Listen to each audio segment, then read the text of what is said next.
مخیر صاحب، سب سے پہلے بات کریں گے دہشت گردی کے حوالے سے جو سہولت کار بی ایل اے کا گرفتار کیا گیا ہے. میرے لیے زیادہ تشویش کی بات یہ ہے کہ وہ ایک پروفیسر ہے یونیورسٹی میں، ایک لیکچرر ہے. مطلب ہر روز ہزاروں طالب علموں سے اس کا انٹریکشن ہوتا ہوگا، ان کی ذہن سازی میں وہ کردار ادا کرتا ہے. کیا لگتا ہے کتنا ڈیپلی پینیٹریٹ کر چکی ہے دہشت گردی؟ دیکھیے، میں دیکھ رہا تھا جو سرفراز بگٹی صاحب کی پریس کانفرنس ہے، خاص طور سے جس میں انہوں نے بہت ساری ایسی باتیں کی ہیں جو اس سے پہلے چیف منسٹر رہے ہیں وہ یہ باتیں کرتے ہوئے پتہ نہیں کیوں ڈرتے تھے، کیوں انہیں ڈر لگتا تھا. ایک I pay my full compliment to Sarfraz Bugti that he at least speaks from here, he doesn't speak from here. تو اس لیے کچھ باتیں جو ہمیں پہلے پتہ نہیں چلتی تھی وہ اب ہمارے سامنے آ رہی ہیں. سب سے امپورٹنٹ بات جو انہوں نے کہی ہے وہ یہ ہے کہ جو محرومی کا رونا رویا جاتا ہے نا، یہ this is nothing but nonsense. وسائل بھی مل رہے ہیں اور اب شاید پہلی دفعہ گراس روٹ لیول پر وہ پہنچ بھی رہے ہیں. اس لیے انہوں نے اس کو تو اٹھا کے باہر پھینک دیا جو ایک آفٹ ریپیٹڈ جو یعنی اسکرپٹ جو بیان کیا جاتا تھا، چاہے وہ اب نام لینا ضروری نہیں ہے، آپ جانتی ہیں کون لوگ کرتے تھے. Anyway, having said that it's an very important development. دیکھیے، جو ایجوکیشنل انسٹیٹیوشنز ہیں وہاں پر اکثریت اسٹوڈنٹ کی بہت کروڈ مائنڈ سیٹ کے ساتھ آتی ہے. That is a place where they should be groomed to be nationalist. اور اگر وہیں بیٹھا ہوا ایک شخص ان کو دہشت گردی کی طرف مائل کر رہا ہے تو اس کی تو بدترین سزا ہونی چاہیے، ڈیٹرنٹ پنشمنٹ ہونی چاہیے تاکہ کوئی دوسرا ایسا نہ کرے. جب ان کا جو اقبالی بیان چلا ہے، جو مجھے نہیں لگتا کہ پریشر کے دوران تک جس طرح سے بول رہے تھے، بالکل بہت ریلیکس باڈی لینگویج تھی، ریلیکس لینگویج تھی. انہوں نے خود بھی اس طرف اشارہ کیا ہے اور بتایا ہے کہ کس طریقے سے یہ دہشت گرد آپریٹ کرتے ہیں، کہاں سے ان کو فنڈنگ آتی ہے. ابھی تو ایک پوری کی پوری چین پکڑی جائے گی جو انکشافات جس کی طرف آپ نے. جی بخاری صاحب، یہ بیان سننے کے بعد تو مجھے واقعی لگ رہا ہے کہ جیسے آپ نے کہا کہ یہ نیریٹو جو ایک بلڈ کیا گیا تھا کہ محروم لوگ جو ہیں، عوام محروم ہو کر اسلحہ اٹھا رہی ہے، وہ تو بالکل رد ہو گیا ہے. دیکھیے، میں ذرا تھوڑا سا بیک گراؤنڈ میں جانا چاہوں گا چونکہ میں نا یہ کچھ چیزوں کا عینی شاہد بھی ہوں. جب وہاں لیفٹیننٹ جنرل عامر ریاض صاحب صدرن کمانڈ کے ہیڈ تھے، کور کمانڈر تھے اس علاقے کے، تو ان کے دور میں بہت سے لوگوں نے سرنڈر کیا تھا. ہم اگر پہلے یاد ہوتا تو ہم اس کی فوٹیج بھی دکھا سکتے تھے، جنہیں اسی سرفراز بگٹی صاحب نے پریس کانفرنسز میں پیش کر کے ان کے اقبالی بیانات سنائے تھے. تو ایک بڑی تعداد جو ہے وہ بی ایل اے سے اب ہٹ رہی ہے پیچھے، اس لیے کہ ان کو پتہ چل گیا ہے کہ یہ کوئی نیشنلسٹ نہیں ہے، یہ کوئی نیشنل موومنٹ نہیں چلا رہے ہیں، یہ صرف انٹرنیشنل جو آپریٹرز ہیں، انڈیا ہے، را ہے، ان سے پیسے، ڈالر اور اسلحہ لینے کے چکر میں سوائے اس کے کوئی نہ ان کے پاس کوئی جواز ہے. میں آپ کو ایک اور اہم بات بتاؤں، کتنے لوگ مارے گئے ریسنٹلی جو آپریشن کیا فوج نے، 33 ایک دفعہ، 34 17 ایک دفعہ، 3 ایک دفعہ، کوئی 50 کے قریب لوگ. کوئی آیا عوام میں سے ان کی لاش لینے کے لیے؟ میں بڑے وثوق کے ساتھ ہی کہتا ہوں کہ یہ جو لوگ ہیں، میرنگ بلوچ ہو گئی، ماما قدیر ہو گیا، سب یہ کس کا کھیل کھیل رہے ہیں؟ اب تو میرے خیال سے کوئی چھپی ڈھکی بات نہیں ہے.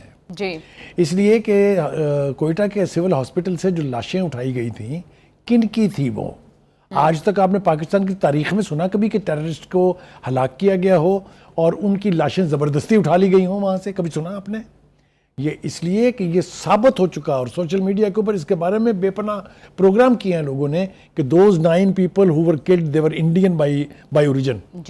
وہ ہندوستان کے بھیجے ہوئے تخریب کار تھے. اسی لیے میرنگ بلوچ صاحبہ کو اور ان کے ساتھیوں کو جا کے مردہ خانے سے لاشیں اٹھانی پڑی.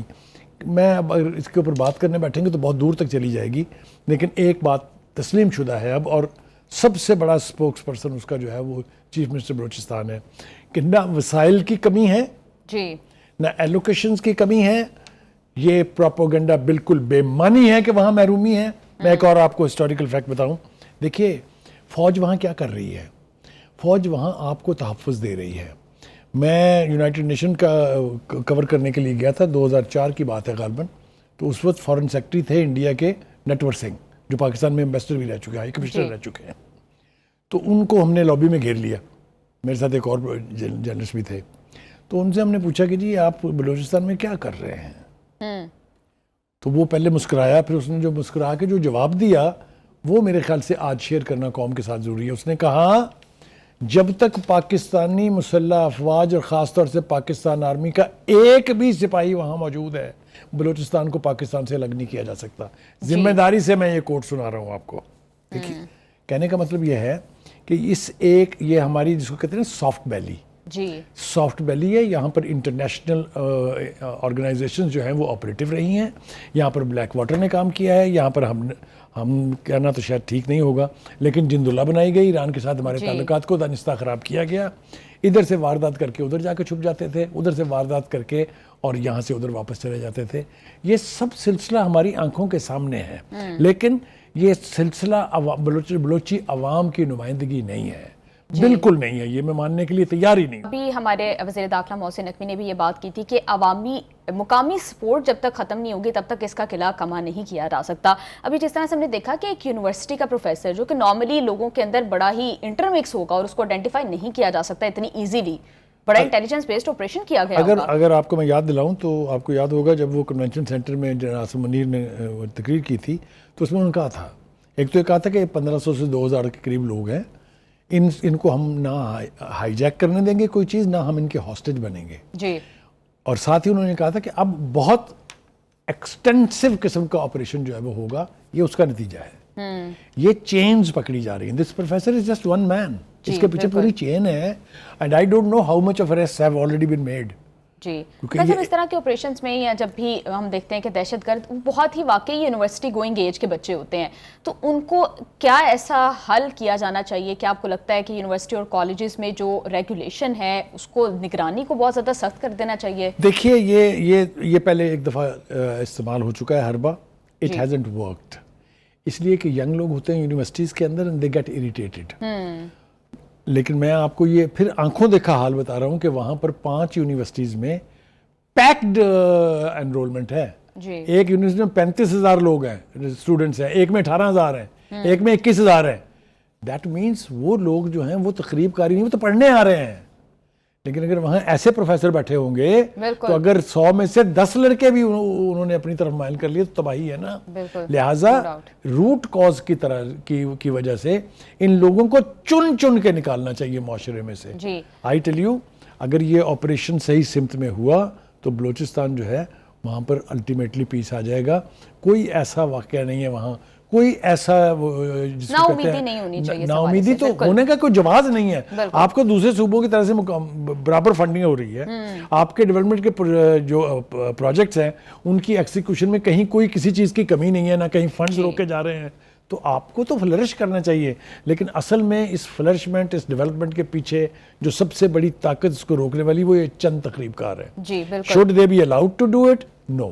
جی بخار صاحب, ہم نے بلوچستان کی بات کی, اب خیبر پختونخوا کا رخ کرتے ہیں. مولانا فضل الرحمان کہہ رہے ہیں کہ قبائلی علاقے وہاں پر مسلح گروہ جو ہے وہ قابض ہیں, بھتہ لیتے ہیں, اور انہوں نے یہ کہا ہے کہ حکومتی فنڈ 10% جو ہے وہ ان کے پاس جاتا ہے. بخار صاحب بڑی اسٹرانگ قسم کی سٹیٹمنٹ ہے. دیکھیے پہلی بات تو یہ ہے کہ مولانا پہلی دفعہ نہیں کہہ رہے ہیں. بلوچستان اور KPK کے حوالے سے تو ان کا سٹانس بہت دیرینہ, بہت پرانا ہے.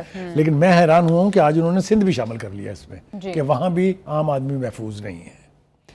مولانا کے یہ کہنے کی 2 وجوہات ہیں. ایک تو یہ کہ گراس روٹ لیول پر ان کا نیٹ ورک بہت وسیع ہے, ان کے مدرسوں کی تعداد بے پناہ ہے. آپ نے دیکھا کئی دفعہ انہوں نے ملین مارچ کر کے ثابت کیا ہے کہ بلوچستان ہو چاہے KPK ہو, ہماری فالوئنگ ہے. لہذا وہ جو بات کہتے ہیں اس کے پیچھے ایک باقاعدہ فیڈ بیک ہے, ہوا میں وہ بات نہیں کر رہے ہیں. اور جو سب سے سنگین الزام ہے وہ یہ ہے کہ جو منظور شدہ فنڈز ہیں KPK کے, اس کا 10% بھتے کے طور پہ جا رہا ہے ان مسلح افراد کو. دوسری بات جو اہم انہوں نے کی وہ یہ کہ جو ہمارے ٹرائبل ایریاز تھے پہلے, جو فاٹا جس کو کہتے تھے, اور جو اب ضم ہو گئے ہیں بلوچستان میں, وہاں پر مسلح دہشت گرد قبضہ کیے ہوئے ہیں, باقاعدہ یرغمال بنائے ہوئے ہیں. تو یہ لگ رہا ہے کہ وہاں پر حکومت کے ریٹ ہی نہیں ہے ان علاقوں میں. دیکھیے میں نے پہلے بھی ایک مرتبہ کہا تھا, پھر میں کہتا ہوں اب شاید توجہ ان کی اس طرف آ جائے. لیکن ابھی تک تو انہوں نے صرف جلسے جلوس کیے ہیں, لانگ مارچ کیے ہیں, ریاست پہ حملہ آور ہوئے ہیں, صوبے کو صوبے سے لڑانے کی کوششیں کی ہیں. یہ بانی کو رہا کرو کے حوالے سے سوائے جلسے جلوس کرنے کے کسی نے کوئی کام نہیں. چیف منسٹر اگر 12 دفعہ جلوس لے کے کبھی لاہور کبھی اسلام آباد پہ چڑھائی کرے گا تو کام کیا خاک ہوگا. اور کام نہیں ہوا ہے وہاں کوئی بھی. آپ گراس روٹ لیول پر جا کے لوگوں سے پوچھ لیجئے. یہ جو پارا چنار میں ہوا, یہ جو ہنگو میں ہوا, یہ جو 200 مورچے بعد میں ڈسٹروائے کیے گئے, بنے تو انہی کے وقت میں ہے نا. یہ تو وہاں 12 سال سے ہیں. وہاں جو لا اینڈ آرڈر کی صورتحال ہے، وہاں جو عام آدمی کی زندگی محفوظ ہے ہی نہیں، who is to be held responsible for that? آپ کس طرح ملبہ ڈال دیں گے سارا کچھ؟ اب 18ویں ترمیم کے تحت تو سب کچھ آپ کے پاس ہے، سو یو آر ریسپانسبل. بالکل. دوسری بات یہ کہ مولانا فضل الرحمان صاحب نے ایک اور بھی بہت اہم بات کی ہے. انہوں نے کہا کہ ان دونوں صوبوں میں، اور اب انہوں نے تیسرا بھی ایڈ کر دیا، حکومت کی کوئی رٹ نہیں ہے. دیکھیے ابھی بھی سیلاب میں جو بھی کام ہو رہا ہے، یقینی طور پہ وہاں ظاہر ہے ڈسٹرکٹ ایڈمنسٹریشن جو ہے وہ انوالو ہے، لیکن اگر فوج نہ جائے، اگر فیڈرل گورنمنٹ کی ایفرٹس نہ ہوں، اگر این ڈی ایم اے نہ جائے، تو جتنی تباہی وہاں ہوئی ہے اس کو تو لگ جائیں گے 10 سال ریلیف ہوتے ہوئے. بالکل. بخاری صاحب، ہم دہشت گردی کی بات کریں تو اس پر اے پی سی بھی بلائی گئی ہے اور انہوں نے ایک اعلامیہ جاری کیا جس میں انہوں نے حکومتی پالیسی کو انڈائریکٹلی اس پہ اعتراض کیا ہے. انہوں نے کہا کہ کوئی کسی قسم کا آپریشن نہیں ہونا چاہیے. دیکھیے مجھے اس بات کے اوپر بہت حیرت ہے کہ یہ عوامی نیشنل پارٹی کی طرف سے عوامی نیشنل پارٹی کی طرف سے یہ کانفرنس بلائی گئی تھی، جنہوں نے اپنے خاندان کے کئی لوگ اس کی نظر کی ہیں دہشت گردی کی. وہ کیسے کہہ سکتے ہیں ملٹری آپریشن نہیں ہونا چاہیے؟ وہ حکومت کے ساتھ اتحادی ہیں. ہاؤ کین دے سے؟ اس کے علاوہ کوئی آلٹرنیٹیو بھی تو نہیں دے ہے. دیکھیے آلٹرنیٹیو یہ ہے کہ وہاں کے مقامی جو لوگ ہیں وہ ان دہشت گردوں کو پناہ دینا چھوڑ دیں. وہاں کی جو حکومت ہے ان کو سپانسر کرنا چھوڑ دے. وہاں کی حکومت جو ہے وہ ان کو تحفظ دینا چھوڑ دے. میں یہ بات نکالوں گا تو بہت لمبی چلی جائے گی. آپ کو پتہ ہے نا، ٹی ٹی پی ہو چاہے یہ تمام ہو، یہ وہی دہشت گرد تو ہیں جنہیں لا کے واپس بسایا گیا تھا. آج وہی تو یرغمال بنائے ہوئے ہیں، اس لیے کہ وہ ہماری لوکل پاپولیشن کے اندر اتنا پینیٹریٹ کر گئے ہیں کہ آپ ان کو شکل کے اعتبار سے دیکھ کے یہ کہہ ہی نہیں سکتے کہ یہ افغانی ہے یا پاکستانی ہے. تو کہنے کا مطلب یہ ہے کہ اے این پی کے اعلامیے کے اندر کچھ ایسے نکات ہیں. مثلا میں آپ کو ایک مثال دوں، یعنی فرنٹیئر پروونس کا نام جو ہے وہ خیبر پختونخوا ہونا چاہیے، یہ تو ٹھیک ہے، لیکن فرنٹیئر کنسٹیبلری کو اگر آپ دوسرا نام دے دیں تو بڑا ظلم ہو گیا. کیپٹل کا نام اگر دیا ہے اس میں کون سی خباثت ہے؟ لیکن اس کے اندر بھی اس پوائنٹ کو بھی لے کے بخاری صاحب وہ 18ویں ترمیم کے اوپر بھی بڑی تنقید کریں کہ صحیح طرح سے نافذ نہیں ہے اور شاید یہی وجہ ہے ان کے مسائل کی. لیکن کیا آپ کو لگتا ہے کہ واقعی یہ ایشو ہے؟ دیکھیے ایک ایشو ہے 18ویں ترمیم کے حوالے سے، وہ ہے این ایف سی ایوارڈ کا. این ایف سی ایوارڈ میں تاخیر ہوئی ہے یقینی طور پہ، اور فیڈرل گورنمنٹ اس کی ذمہ دار ہے. کوئی ڈیفنس نہیں ہے یہ. صوبوں کا یہ چلانا کہ ہمیں این ایف سی کے ایوارڈ کے حوالے سے تاخیر کا شکار ہے. ہم کے پی کے کو سب سے زیادہ شکایت ہے، اور اب تو سندھ کو بھی بہت شکایت ہے. بخاری صاحب، دہشت گردی پہ ہم دیکھ رہے ہیں کہ اپوزیشن اور حکومت جو ہے وہ سیم پیج پر نہیں ہے. یہ تو کبھی بھی نہیں ہوا. میں نے بتایا نا آپ سے کہ ایک جو ان کو ایلیمینیٹ کرنا چاہ رہا ہو اور دوسرا ان کو اگر تحفظ دینا چاہ رہا ہو تو کیسے میٹنگ پوائنٹ آئے گا؟ میٹنگ پوائنٹ نہیں آئے گا. ابھی بھی کے پی کے چیف منسٹر کا یہ کہنا ہم کوئی آپریشن نہیں ہونے دیں گے، what does it mean? Putting all those terrorists جو وہاں پر وہ گند مچائے ہوئے ہیں، جو تباہی مچائے ہوئے ہیں. You're absolutely right. اس کو کرب کرنے کے لیے بہت ضروری ہے کہ ایک پیج پر متحد ہو کر اس اور یہ جو آپ اعلامیہ کی بات کر رہے تھے، ایک آخری جملہ مجھے کہہ لینے دیجیے. وہ یہ ہے کہ اس اعلامیہ کے اوپر جب دستخط ہونے کا وقت آیا تو جو پیپلز پارٹی کے اور نون لیگ کے جو نمائندے تھے وہ اٹھ کے چلے گئے. انہوں نے نہ اس کے اوپر دستخط کیے ہیں نہ اس کو سنا ہے. سینیٹر عرفان صدیقی صاحب نے کہا ہے کہ یہ ہمارے نہیں، آپ کے مطالبات اور آپ کا موقف ہے. جی بخاری صاحب بالکل ٹھیک کہہ رہے ہیں.